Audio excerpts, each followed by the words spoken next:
il y a 20 ans, lorsqu'on a conçu le pôle mécanique, il était fait pour des véhicules thermiques. Et puis au fil du temps, on s'est aperçu, et comme dans une ville, une région où j'étais apiculteur, dont l'écologie m'intéresse beaucoup, j'ai compris qu'il fallait évoluer vers autre chose.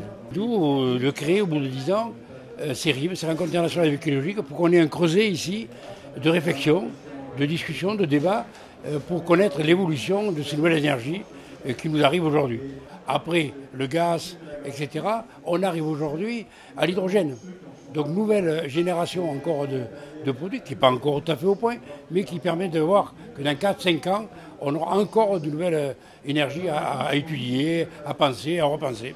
Je souhaitais venir ici aux rencontres internationales des véhicules écologiques d'Alès, car depuis 10 ans sont présentées ici des nouveautés technologiques, mais des nouveautés technologiques grand public, qui permettent aux Françaises et aux Français de s'approprier les nouveaux véhicules qui permettront demain d'atteindre nos objectifs en matière de réduction des émissions de CO2.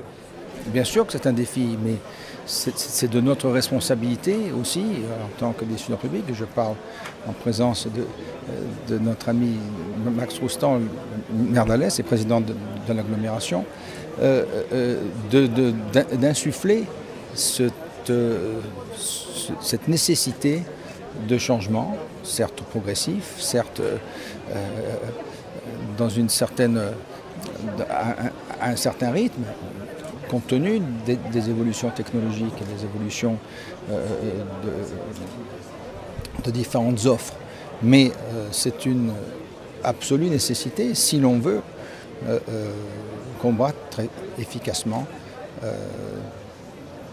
toutes les atteintes à l'environnement, mais en particulier les changements climatiques qui dominent tout ce que l'on peut envisager comme atteinte à l'environnement. Nous investissons maintenant sur l'hydrogène. Il sera popularisé objectivement dans 3 à 5 ans, mais c'est maintenant que nous gagnons la compétition. Si nous n'investissons pas maintenant, ce seront d'autres qui vont le faire. Et cela veut dire à ce moment-là que quand on sera à la phase industrielle, la production ne se ferait pas en France et ne se ferait pas en Occitanie. Et c'est pourquoi on prend date dès maintenant à un horizon de 3 à 5 ans. Par ailleurs, nous avons une politique d'incitation forte. L'année dernière, nous avons dépensé plus de 800 millions d'euros d'aide aux particuliers pour changer de voiture. Les Français qui ont mis à la casse, ils ont été plus de 300 000 à mettre à la casse une vieille voiture polluante, ont été aidés pour acheter une voiture moins polluante qui peut y compris être une voiture d'occasion, car aujourd'hui il y a des voitures d'occasion électriques, hybrides, des voitures d'occasion moins polluantes qui sont à coût tout à fait abordable. Il faut absolument dire aux Français, aujourd'hui le véhicule écologique c'est une réalité, c'est possible et d'ailleurs quand on l'essaye on l'adopte.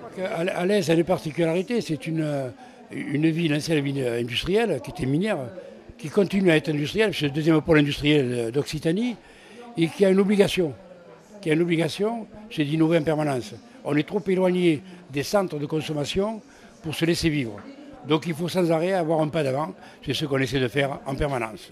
L'idée, c'est d'être une petite pierre dans la construction de la mobilité de demain. C'est-à-dire que, effectivement, si chacun réfléchit dans son coin par rapport à ses prérogatives propres, et nous territoriales, mais nationales, puisque ici ce sont des rencontres internationales, c'est-à-dire qu'on reçoit beaucoup de pays du monde aussi qui viennent échanger, qui viennent réfléchir, qui viennent poser les problématiques. Et puis surtout, ce qui est important ici, c'est qu'on a souhaité y associer le privé, ceux qui recherchent, ceux qui construisent, ceux qui sont les acteurs de cette mobilité de demain, la puissance publique et les opérateurs privés. Et la force, c'est qu'on réfléchit ensemble à ce qui est souhaitable, mais surtout ce qui est possible. Et c'est l'intérêt de CERIV qui fête leurs 10 ans cette année.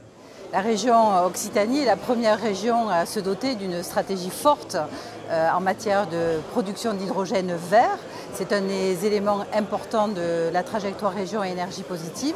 Et là, il s'agit avec un accompagnement et une feuille de route très opérationnelle dotée de 150 millions, de faire monter, dans le cadre de cette structuration de filière, la production d'hydrogène, le réseau de distribution de ce vecteur énergétique et bien sûr les usages. Donc c'est toute une panoplie finalement d'aides qui va de la production jusqu'à l'aide à l'acquisition de flottes, notamment pour les véhicules lourds et les utilitaires, mais aussi pour les particuliers, pour pouvoir bien sûr se débarrasser finalement des voitures thermiques.